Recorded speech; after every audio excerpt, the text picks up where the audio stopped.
Bueno, después de estas tremendas ponencias, ¿no? Que nos dan mucho que pensar sobre la corporalidad y el toque, pues iniciemos la conversación, ¿no? Y pues quien quiera preguntar, acá ya hay una, por favor, adelante, ¿no?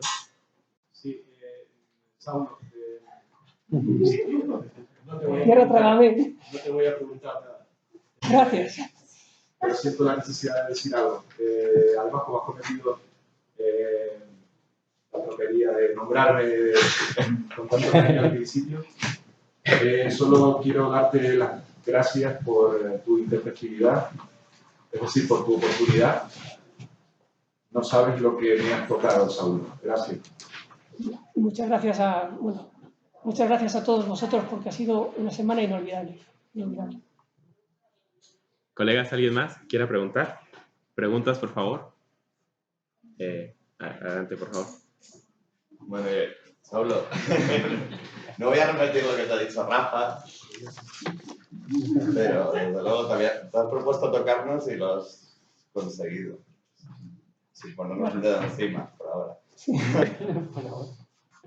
Pues lo que sí te voy a invitar es a que, ya que se te han quedado muchas páginas en el tintero, pues que nos cuentes si quieres algo de qué había en esas páginas, porque no cabía en mi sorpresa constantemente según avanzabas en tu ponencia acerca de, sobre todo del modo en el que has abarcado y desde el cual te has orientado no solo con respecto a Heidegger, sino con múltiples cosas. Entonces me queda la curiosidad de que nos hables un poco de qué hay en esas páginas. Resumiendo, era ir enlazando temas,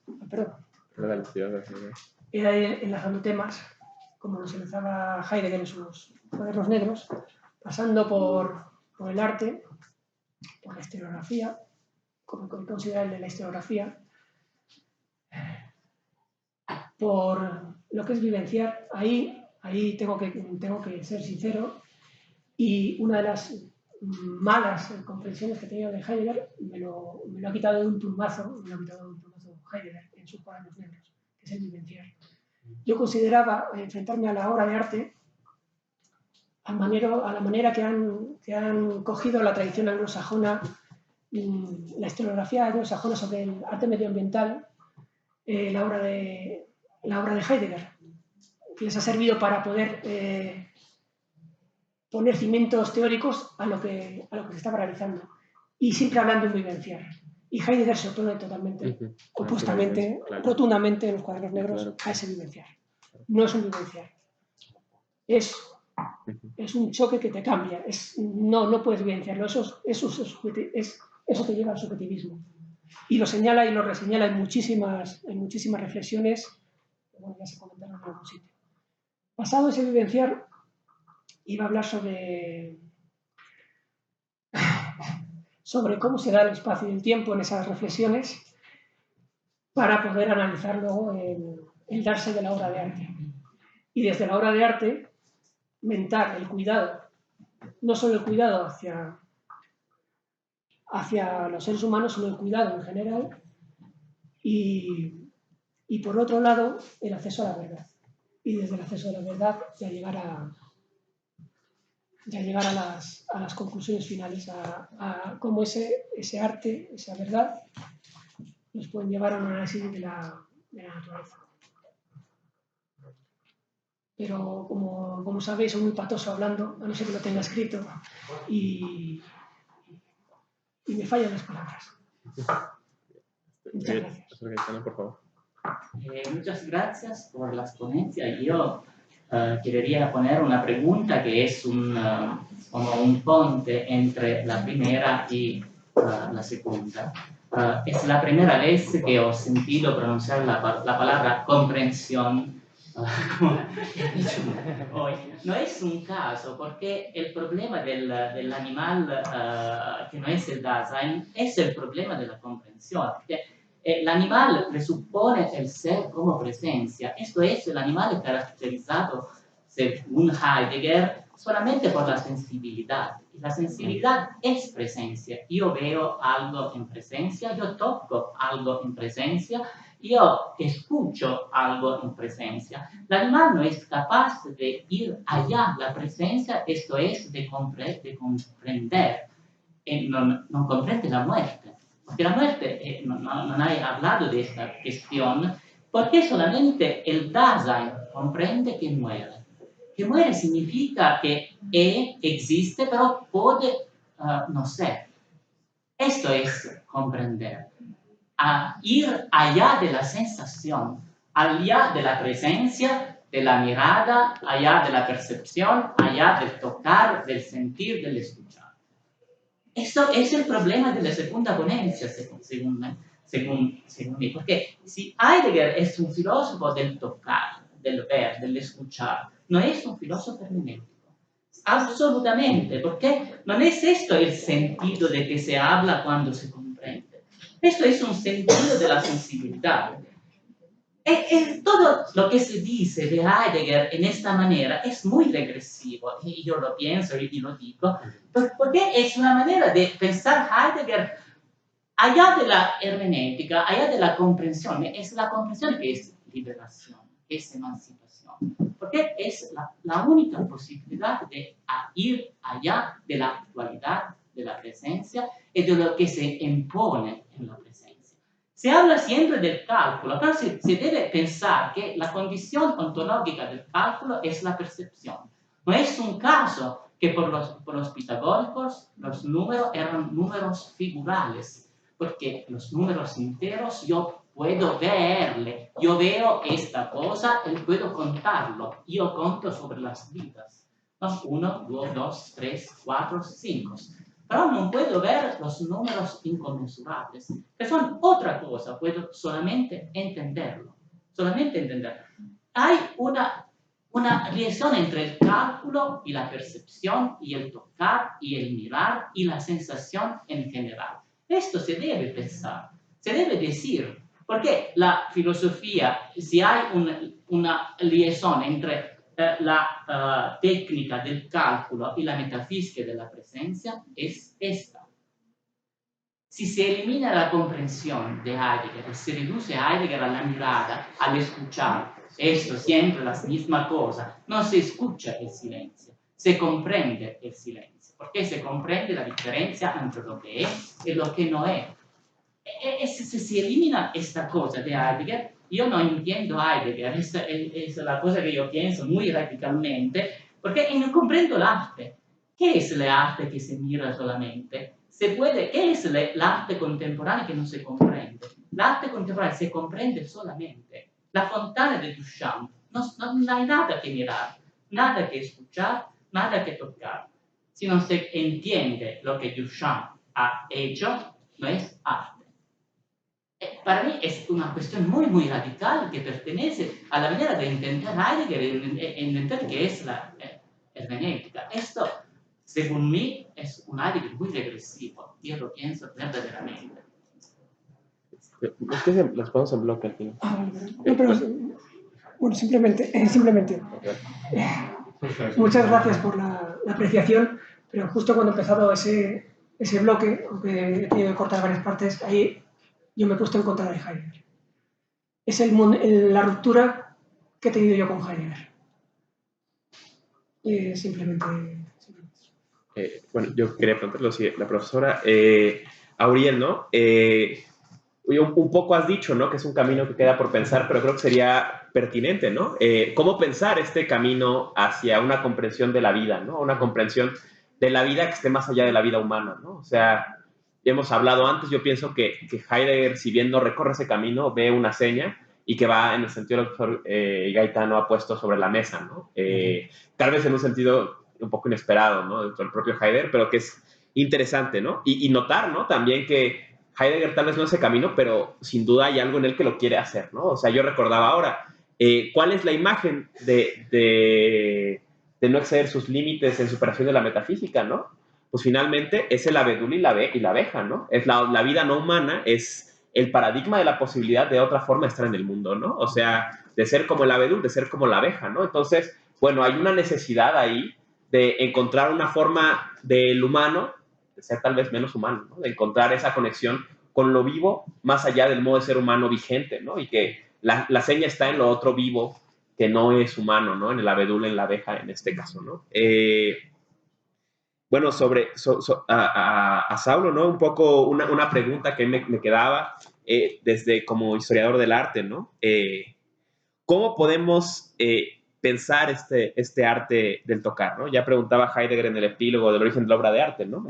La abundancia de piezas no es la prueba de que el arte no ha muerto, ¿no? Entonces, ¿cómo entender esta posibilidad de arte del tocar, ¿no? De esta arte que sigue siendo su experiencia en el mundo contemporáneo, o si no lo hay, ¿no? O sea, si este arte posible de tocar, pues de hecho no se ha realizado, ¿no? Entonces, se dio ya un ejemplo, ¿no? Del artista callejero, ¿no? Del comediante callejero que puede darnos una idea, pero si hubiera otros más para ilustrarlo, ¿no? Y bueno, no solo un comentario sobre esto que se dijo ahora, ¿no? O sea, yo pienso que hay que ser cuidadosos, ¿no? O sea, separar sensibilidad y comprensión, bueno, también parece ir un poco en contra de hermenéutica, ¿no? Quiere decir que comprender es un segundo momento y que hay una sensibilidad pura en la que no hay comprensión, ¿no? Y parece que al menos a mí me parece, a la luz de los fragmentos de reflexiones estos que mis compañeros ya han mencionado, que queda claro que no, que ya percibir implica alguna comprensión. ¿Cuál? No sabemos. No sabemos porque la única forma de percepción que conocemos es la nuestra, que viene ya inmediatamente de la mano de la comprensión, ¿no? No hay una sensibilidad que eventualmente tenga una segunda capa que es comprensión. Profesora, por favor. Yo en realidad iba a abundar en lo que acaba de decir Emiliano sin conocerlo, ¿no? Vamos a ver, por un lado, a mí me parece que Heidegger siempre está distinguiendo, lo hace muy a menudo, el alma del cuerpo individual, y esta sí la tienen los animales, tienen alma, son animados, también lo tienen las plantas, y el alma del cuerpo comunitario.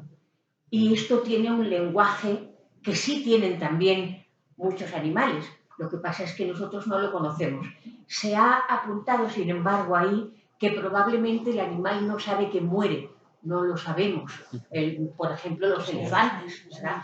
Que no perciba la ausencia del animal, eso es un disparate. Cualquiera que tenga un animal doméstico, un perro, un gato o un caballo, que se vuelven locos por las ausencias de las cosas que estaban en sus itinerarios y no están, ¿no? Es decir, que yo creo que tenemos que ser humildes ahí y saber que no conocemos a los animales y que desde luego les antropomorfizamos y por eso nos maravillan. Bueno, eso por un lado. Por otro lado, son divinos ellos mismos, en el sentido de la pertenencia a lo necesario, a lo simple, de manera que no sabemos tampoco si reconocen o no divinidades. Yo creo que ahí, sencillamente, en el caso de Heidegger, la discusión de la bestia rubia y de la brutalidad y de la animalidad y del animal que utiliza el hombre, el animal más pavoroso, como decía en la introducción a la metafísica, citando el canto del coro sexto de la Antígona de Sófocles, ¿verdad?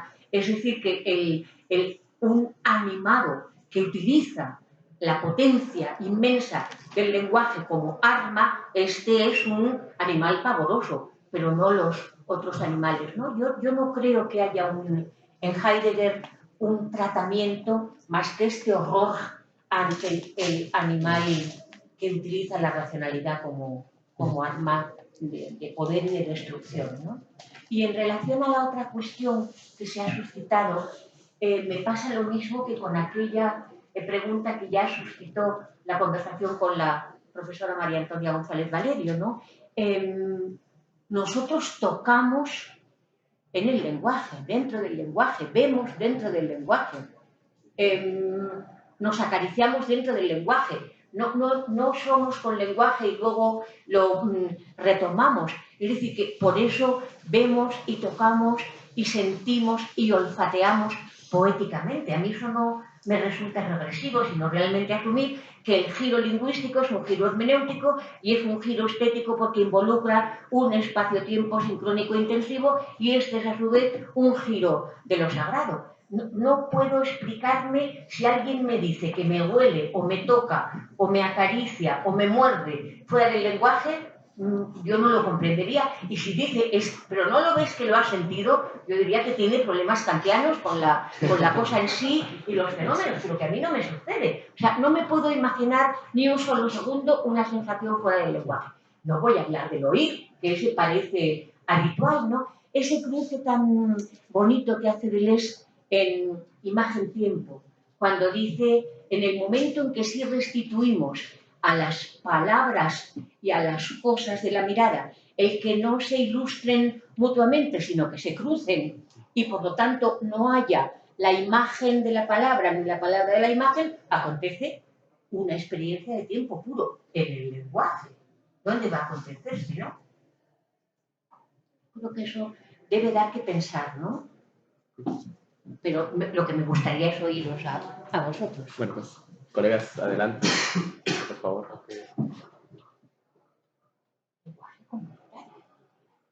Bueno, pues a ver por dónde empiezo. Creo que lo más relevante sería decir, darte la razón, Emiliano, y también a Teresa. Heidegger no aborda la cuestión de los seres vivos. Simplemente se limita a señalar que es una problemática. Por eso lo mencionaba como al final de mi intervención. Sí, Heidegger habla constantemente, a lo largo de su obra, muchas veces habla de los seres vivos de una forma explícita e implícita. Y la mayoría de las veces se lo despacha en una o dos líneas y sigue con lo que estaba. Para mí, ese gesto es simplemente recordatorios que él se hace y a sus lectores de que esa es una tarea pendiente que tenemos que encarar en algún momento. Sin embargo, me parece que los planteamientos que él deja en varios momentos de su obra, como aquí, por ejemplo, en Ser y Tiempo, dan la pauta para fijar o concebir una dirección de por dónde podría ir el asunto, por dónde podríamos pensarlo, cómo podríamos pensarlo. Hablaba de la corporalidad al inicio, que dije, esa es una cuestión que se me cuela necesariamente y no la voy a abordar. Precisamente, yo ahorita lo estaba pensando porque creo que primero tendríamos que esclarecer esa cosa que llamamos ser humano. Una vez hecho eso, nos vamos con los seres vivos, no humanos, y a la par de ello entra la corporalidad. No se puede hacer las tres cosas a la vez, porque creo que nos volveríamos locos. Y Heidegger por eso no lo hace, porque me parece que él se empeña toda su obra filosófica para esclarecer esa intuición que tiene de que somos, de aquel ente que somos nosotros en cada caso. Y que no dio el siguiente paso porque si no teníamos, no nos dejaba claro qué era esa intuición del hombre, entonces no podríamos seguir con lo siguiente. Por eso creo que Heidegger deja esa tarea pendiente y la deja desde aquí, desde Ser y Tiempo. Dice, bueno, voy a leer una cita que es una de las más esclarecedoras, me parece a mí.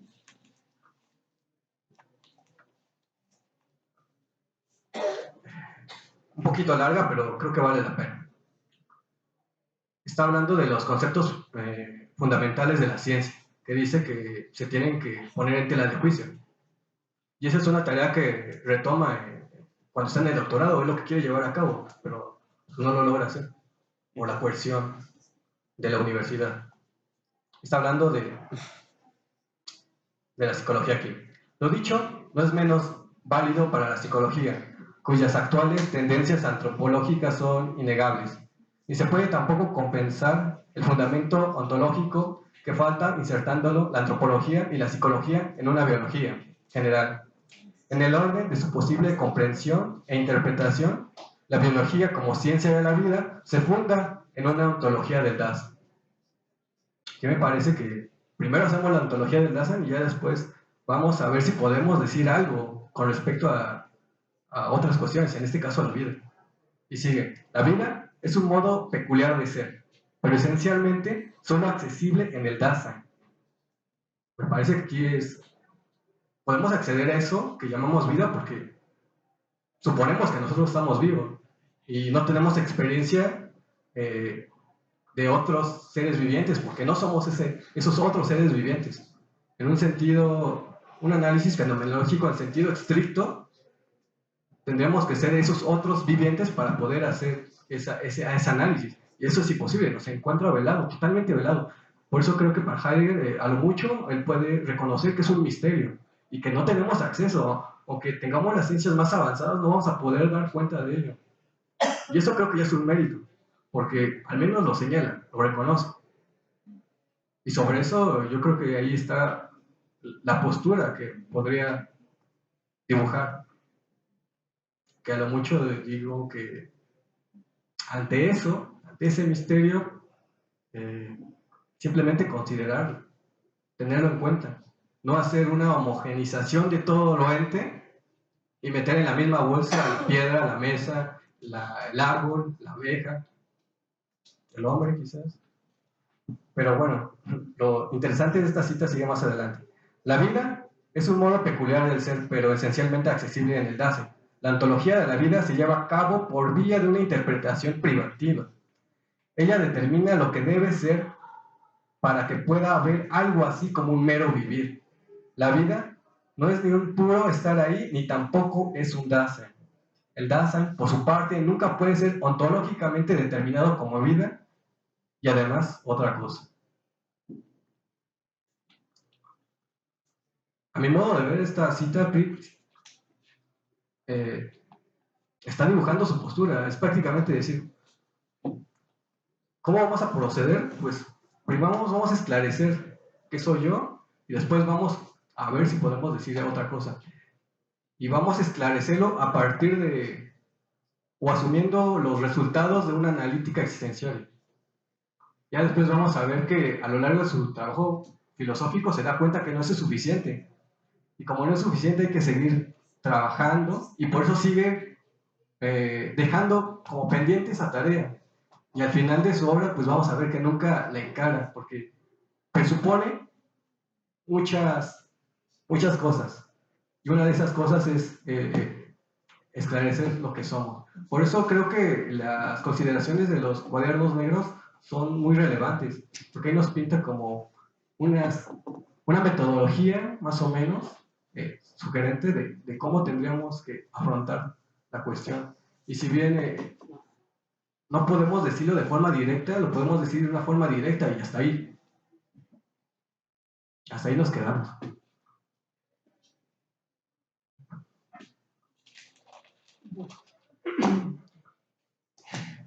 ¿Cómo podemos pensar este arte del tocar? ¿O cómo, o qué, dónde se daría? Bien.